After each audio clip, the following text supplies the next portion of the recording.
தமிழக மக்களுக்கு வணக்கம். இப்போது ஓடிபியில் காண இருப்பது தென்னிந்தியர்கள் ஆப்பிரிக்கர்கள் என்ற சாம் பிட்ரோடாவின் கருத்து. காங்கிரஸ் ஆட்சிக்கு வந்தால் ராமர் கோயிலுக்கு பூட்டு போட்டுவிடுவாங்க என்று சொன்ன மோடி.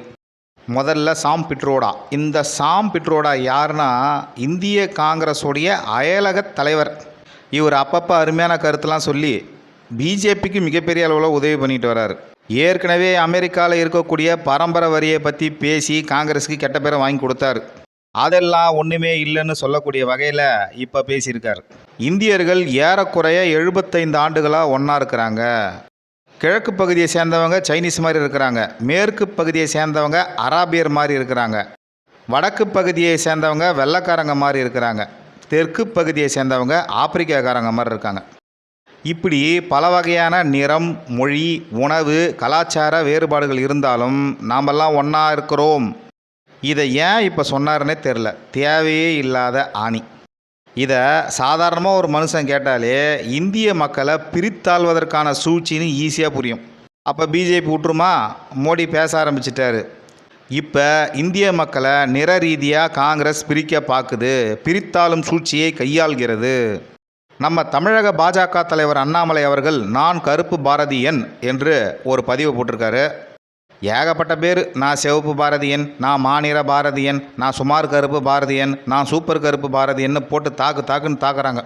பிட்ரோடாவோட கருத்து இவ்வளோ பெரிய சர்ச்சையை கலப்பினதால் அவர் ராஜினாமா பண்ணிட்டார். அவருடைய ராஜினாமாவை காங்கிரஸ் தலைவர் கார்கே ஏற்றுக்கொண்டார். இந்தியாவின் தென்பகுதி மக்களை கருப்பர்கள் ஆப்பிரிக்கர்கள் போல இருக்கிறாங்க என்று சொன்னது தென்னிந்திய மக்களை பயங்கரமாக ட்ரிகர் ஆக்கிடுச்சு. இதை அவர் கேஷுவலாக சொல்லியிருப்பாருன்னு எனக்கு தோணலை. கண்டிப்பாக பிரித்தாலும் சூழ்ச்சி தான். இங்கேயே இந்த திட்டம் பல நாளாக நடக்குது. பீகாக்காரன் சொல்லும் சில நபர்கள், புரட்சியாளர்கள்னு சொல்கிற சில நபர்கள் தங்களுடைய யூடியூப் சேனலில் ஆப்பிரிக்கா மக்களுடைய படங்களை போட்டிருப்பாங்க. அது ஆப்பிரிக்கா மக்கள் இல்லையா, நம்ம தானா? அப்போ நம்மளை ஆப்பிரிக்கா கூட இணைக்க பார்க்குறாங்களா? அதெல்லாம் ஒன்றும் கிடையாது. இந்தியாவிலேருந்து தமிழகத்தை டோட்டலாக பிரித்து எடுக்கணும், அதான் திட்டம். அதுக்கு மதம், மொழி, கலர்னு என்னென்ன ட்ரிக் யூஸ் பண்ணுமோ எல்லாத்தையும் யூஸ் பண்ணுவாங்க. நீங்களே யோசிச்சு பாருங்கள். சத்யராஜ் வேறு கலரு, நான் வேறு கலரு, நீங்கள் வேறு கலரு. அதுக்காக 3 பேரும் தமிழன் இல்லைன்னு சொன்னால் யாராவது ஏற்றுப்பாங்களா?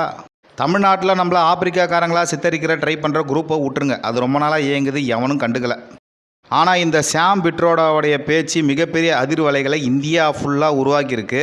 காங்கிரஸுக்கு பேக் ஃபயர் ஆகிடுச்சு.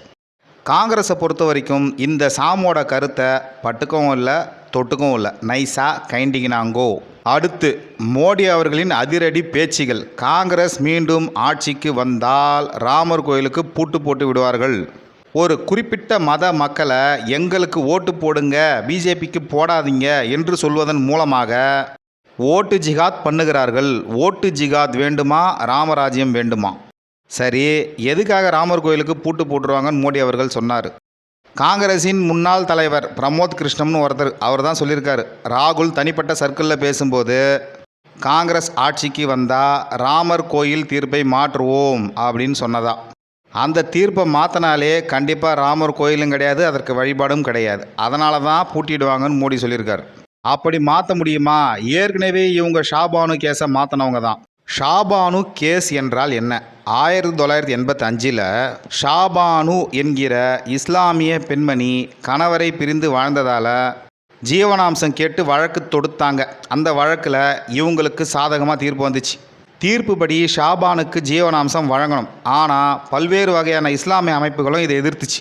உடனே ராஜீவ்காந்தி அவர்கள் இஸ்லாமியர்களை மகிழ்ச்சிப்படுத்தும் விதமாக அப்பீஸ்மெண்ட் பாலிசி படி ஒரு சட்டத்தை போட்டு அந்த பொண்ணுக்கு ஜீவனாம்சம் வராத மாதிரி பண்ணி விட்டார். அந்த வகையில் பார்க்கும்போது ஏற்கனவே கோர்ட்டு கொடுத்த தீர்ப்பையே மாற்றின குரூப் தான் இந்த காங்கிரஸ். ராமர் கோயில் தீர்ப்பை ஏன் மாற்ற மாட்டாங்க? அது மட்டும் இல்லை, நாம் நீக்கின ஆர்டிகல் 370யும் திரும்பி கொண்டு வர்றதா சொல்கிறாங்க. நாங்கள் இருக்கிற வரைக்கும் காங்கிரஸுடைய திட்டம் எதுவுமே நடக்காது.